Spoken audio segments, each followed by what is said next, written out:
l'objet. L'objet du capital, Marx dit, c'est la chosification absolue, la réification éternelle. Avant le capitalisme, entre la révolution néolithique et le capitalisme, toutes les sociétés d'ancien régime, quelle que soit leur latitude, sont des sociétés d'aliénation et d'oppression. Mais elles sont encore naturelles. C'est-à-dire que les sociétés précapitalistes d'oppression et de domestication compriment l'homme, aliènent l'homme, mais ne vont pas jusqu'à le dénaturaliser. La grande spécificité du capital, c'est que le capital, par la dialectique obligatoire de la valorisation, est le premier mode de production, et aussi le dernier, qui transforme l'homme, parce que l'homme, en produisant les choses, se fait chose lui-même. Et on aboutit à ce que Marx appelle le dessaisissement absolu, et il faut relire les textes de Marx, en particulier les textes où il fait référence à Frankenstein. C'est-à-dire que le capital est un vampire qui suce le sang des hommes, mais le capital est une technologie cybernétique d'abrutissement universel qui veut nous mécaniser dans l'absolue existence de tous nos parcours. Donc, quand on parle par exemple de l'armée de réserve du capital, Marx dit, c'est le grand remplacement par lequel l'homme est remplacé par la femme et l'Américain par 3 Chinois. Alors l'Américain par 3 Chinois, c'est l'immigration, mais l'homme par la femme. Il a fallu mettre les femmes au travail pour casser le coût du travail. Le capital n'a pas mis les femmes au travail pour émanciper la femme d'un point de vue humain, mais pour l'émanciper d'un point de vue aliénatoire. Donc, dans les années 1930-1950 en France, une famille ouvrière vivait avec le salaire de l'ouvrier.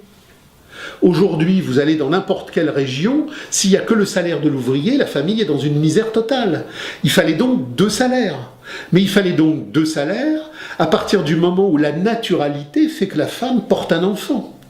Donc à partir du moment où la femme porte un enfant, il a fallu lui expliquer que son émancipation, au lieu d'être un érotisme naturaliste, c'était la possibilité d'éliminer cette surproduction gênante qui, à un moment donné, pour la dialectique du capital, faisait obstacle à la mise en marche de l'armée de réserve des femmes. Donc on a généralisé l'avortement, on a généralisé en même temps la contraception, et bien évidemment, au bout de la route de la généralisation de la contraception et de l'avortement, le fœtus qui pendant des millénaires, dans toutes les traditions de la primordialité, chez les Indiens, chez les Sioux, chez les Germains, est sacré. Vous prenez les premiers textes grecs, le serment d'Hippocrate dit, dans la dialectique de la naturalité, tu respecteras la naturalité dans tous ses effets, et tu ne produiras pas de pécère avortif. Aujourd'hui, les médecins récitent un serment d'Hippocrate qui est tronçonné. Alors ils auraient pu, dans une honnêteté quelconque, l'appeler le serment de Duduche. Non, ils continuent de l'appeler le serment d'Hippocrate. Mais ce n'est pas le serment d'Hippocrate. Parce que la valorisation capitaliste doit éjecter tout ce qui pose problème à la chosification. L'objectif du capital, c'est la démocratie pure de la chosification absolue. La réification totale de nos âmes, de nos consciences, de nos affections, pour que nous ne soyons plus que des épaves de rentabilisation. Et au terme de l'épave de la rentabilisation, il y a l'euthanasie. À partir du moment où, dans le cadre de toute cette surproduction humaine, il faut zigouiller par la guerre, il faut zigouiller aussi par l'euthanasie. Pour le capital, que Vincent Lambert soit dans une situation dite végétative. Végétative, ça ne veut pas dire légumes. Hein.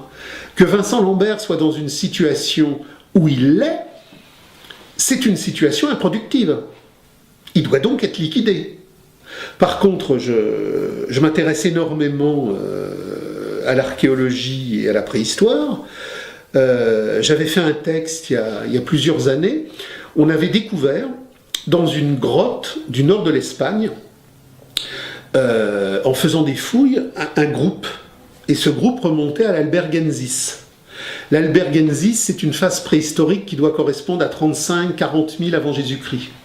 Et on avait découvert dans ce groupe une Vincent Lambert, c'est-à-dire une jeune fille qui était atteinte, enfin une jeune fille, elle avait 32 ans à l'époque, au moment où elle est morte, mais elle était atteinte parce que quand on fait une analyse osseuse en profondeur, on découvre de l'ADN, on découvre toute une série de choses et on découvre les maladies du sujet. Et on a donc découvert que cette jeune fille avait une maladie génétique dont j'ai oublié le nom, mais qui se traduisait par une paralysie totale.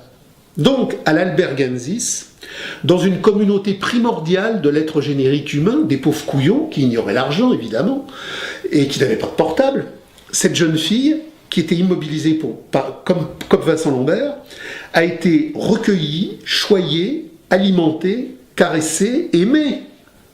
Ils ne l'ont pas tuée. Et elle a poursuivi le long de sa vie. Ça, c'est possible dans une communauté primordiale où les gens ont une relation d'amour à l'autre. Vincent Lambert, c'est un paquet de viande inutile, totalement improductive pour la dialectique du capital.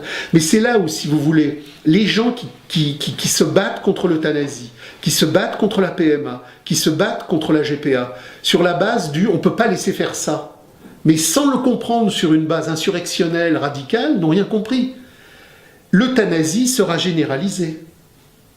La PMA sera généralisée. Le TAFTA sera généralisé. On ne peut pas se battre à contre-pied contre la dialectique dévoratrice du capital qui emportera tout. Les sudistes avaient des généraux qui étaient 10 fois plus intelligents que les généraux nordistes. Ils ont tenu pendant 3 ans, 4 ans, 5 ans. Et puis bon, ils ont perdu parce que la dialectique industrielle du Nord était la plus forte. Napoléon aurait très bien pu gagner en 1815 à Waterloo. Il s'en est fallu de peu. Mais s'il avait gagné à Waterloo, il perdait 3 mois après, parce que dans le rapport de force, la dialectique des forces productives était la plus forte. À la Seconde Guerre mondiale, l'Allemagne a terminé avec le Messerschmitt 262, qui était le premier avion à réaction au monde. Elle avait les meilleurs tanks, elle avait les meilleurs armements.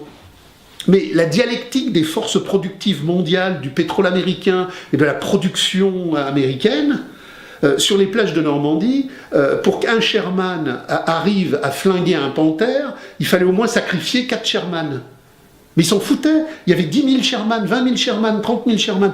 Donc ce qu'il faut bien comprendre, c'est que l'histoire ne repasse pas les plats. Et toutes les formes passées qui nous rattachaient encore un peu d'humanité vont disparaître. Donc, que faire? Surtout ne pas se battre pour restaurer un passé qui est mort, parce que le capital dévorera tout, mais se battre sur une ligne intransigeante d'ontologie radicale en disant, et j'y reviens tout à l'heure, puisque notre ennemi, c'est pas la finance, notre ennemi, c'est pas l'usure, notre ennemi, c'est la marchandise, notre ennemi, c'est l'argent. Et là, il y a eu tout un débat dans la première internationale entre Proudhon et Marx, et le grand débat entre Proudhon et Marx qui déjà était préfigurait tous les groupes radicaux qui seraient anti-bolcheviques, anticapitalistes d'État. Il y a un abîme entre Marx et Lénine, parce que Marx, c'est justement l'anti-Lénine, c'est l'anticapitalisme d'État bolchevique, mais en même temps, c'est la récusation totale du proudhonisme. Et aujourd'hui, tout le monde est proudhonien. Tout le monde est proudhonien au sens où on veut bien la banque sans ses excès, on veut bien l'argent sans ses excès, on veut bien la finance mais sans... Alors pendant un moment la mode c'était le libéralisme, puis après on a inventé l'ultralibéralisme, mais tout ça c'est des sornettes. La critique radicale de l'économie politique dans l'ontologie subversive, extrémiste de toute l'histoire de l'intelligence humaine, c'est qu'on ne peut pas maîtriser l'argent, ou on détruit l'argent, ou l'argent nous détruit.